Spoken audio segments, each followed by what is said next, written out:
So yun mga otits, welcome back ulit sa channel ko. Ngayong araw mga otits, nagje-gender po tayo ng ating mga crown tail na gapi.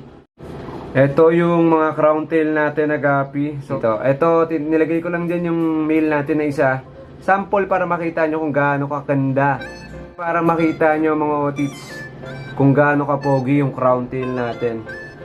Yan na male. So for out din yan mga otits, for out. So, bata pa to mga tito, mga ano to, 3M yata, 3 months, 3 months gano'n. Ang ano na ito, ang age. So, magkukulay pa yan. Nakapag-out na ako ng coin nito, pero makikita nyo ito, yung labi na ito, oh. Tignan nyo yung labi na itong isang yan, namumula yan.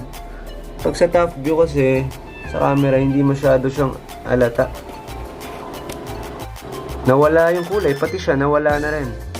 Ito ata siya. Ayan o.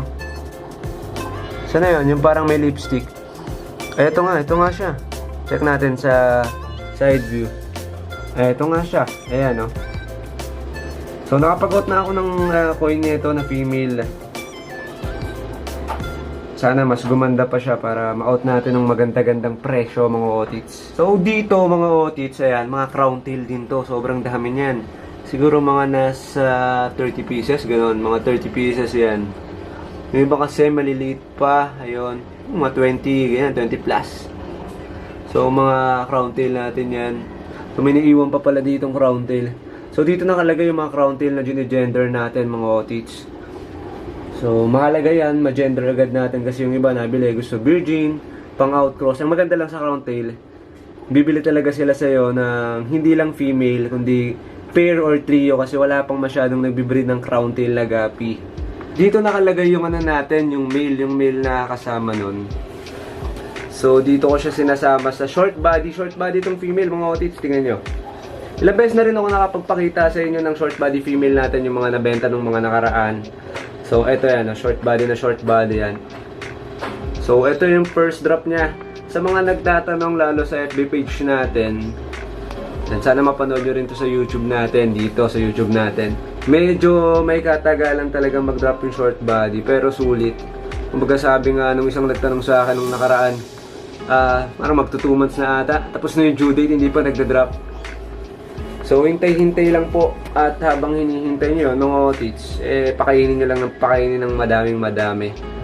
John, ako mamaya sasama ko ulit yung male para mas maraming ma-fertilize na egg habang tinatagalan niya pa. At mahalata ako naman yan pag mag-aanak na. Doon na yung time na hihiwalay ko na yung male. So, pag nambubugbog na hanggang ngayon, sobrang laki na ng tiyan niya, hindi pa rin siya nang bubugbog ng male. At hindi pa rin siya gumigedli-gedli sa mga gilid-gilid.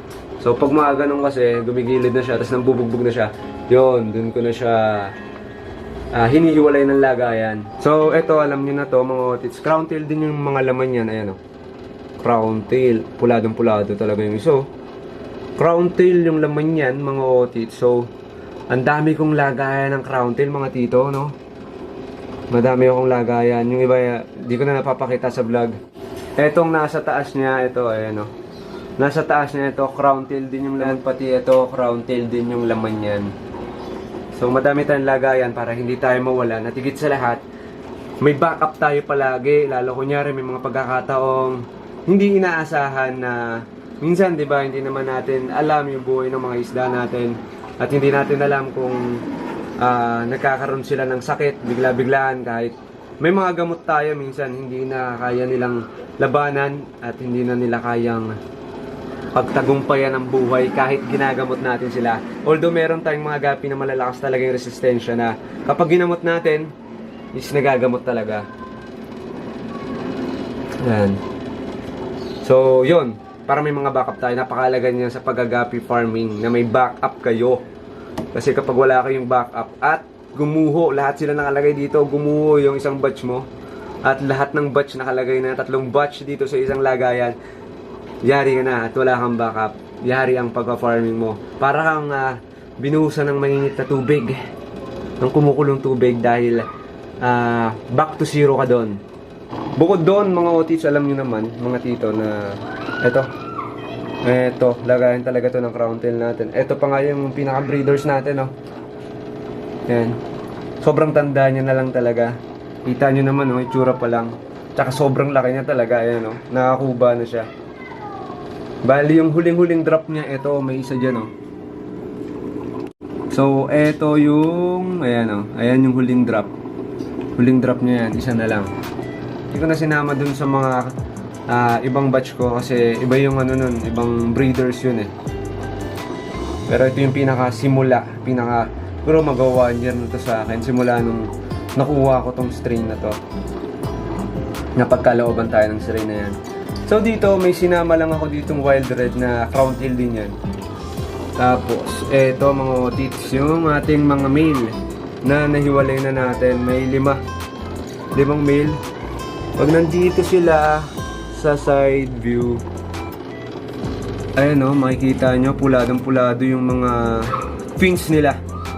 Maganda kasi sa crown tail natin talaga mga otits, nagdidi siya yung half moon nga na nilagyan ng race. Ganun naman kasi talaga dapat yung crown tail. Ayan, hindi na natin sila makita. Ayan, check natin ulit. Ayun sila sa dulo. Nilalagay ko sila talaga dito mga otits sa mga laging nanonood pa rin ng vlog natin. Ayan, medyo nag-siphon lang tayo, nag-water change para mas makita nyo sa vlog. Pero eto, ayan, lumutan pa rin yan kasi dito ko talaga nilagay yung mga crown tail tsaka yung mga koi. Tulad yan, dito ko nilagay yung yellow koi, yellow meat natin. Yellow meat to, nag-yellow koi. So ayan, na-separate na. May albino dyan, na-separate na natin yan mga otits, yung mga yellow meat. Yan, paparamihin natin yan, gagawin natin breeders. Ayan, katulad yan, isa. Ito yung albino na yellow koi. Ayun o. Saan na yun? Ayun. Ayun, ito. Itong nag-iisang to. Ito, ayun o. Dominantang ko mga otit, sorry. Ayan, katulad yan. Ito, isa, yellow koi. Ayan, pangalawa, yellow koi ulit. Yan, yellow koi.